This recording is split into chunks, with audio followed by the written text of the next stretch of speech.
Pour Europe 1. Bonjour Jean-Claude Mailly. Vous êtes le secrétaire général de Force ouvrière. On nous dit ce matin qu'il n'est plus question d'un allègement de charges, mais de 20 milliards d'euros de crédit d'impôt pour les entreprises. Votre réaction, une bonne idée ou un cadeau fiscal fait au patron? Attendez, moi d'abord j'attends quand même confirmation de la part du Premier ministre ce matin.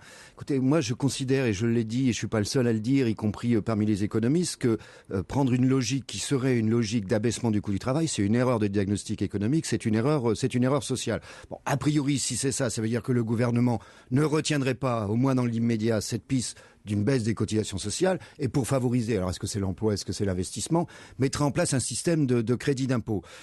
Ceci étant, comment il faut le financer, ce système de crédit d'impôt? Comment il va être financé? Sur les 20 milliards annoncés, comment ils seront financés? Encore des réductions de dépenses publiques, ou à quel niveau on est déjà à l'os dans la fonction publique et le service public? Donc moi j'attends de voir, mais rentrer dans une logique qui est une logique d'allègement du coût du travail, donc de dumping, qu'on le veuille ou non, parce que demain les Allemands baisseront aussi, on s'en sortira jamais. Je préfère les autres mesures du rapport gallois, qui sont sur l'innovation, qui sont sur la recherche, certes, qui n'ont pas des effets tout de suite, mais dont on parle depuis 30 ans. Mais clairement, Jean-Claude Mailly, on s'oriente vers une hausse de la TVA. Ça servait à quoi d'enterrer la TVA sociale de Nicolas Sarkozy en juillet pour la ressortir maintenant? Bah oui, mais quand on est dans une logique, y compris au niveau européen, qui est une logique d'austérité, qu'on rentre dans une logique, il faut trouver 20 milliards d'État-providence pour les entreprises d'une manière ou d'une autre, après, on cherche et fait les fonds de tiroir pour trouver de l'argent. Si j'ai bien compris, ça pourrait être, on relève un peu un taux de TVA ici, et on en baisse ailleurs pour montrer que c'est social.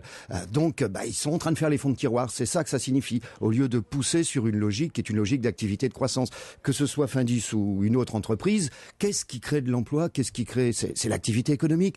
C'est pas des aides multipliées. Vous savez, on est déjà à 31 milliards d'exonération de cotisations patronales. Si on nous en rajoute 20 ou 30, on va monter à 50 ou 60 milliards d'euros. Il faudra les trouver à un moment donné.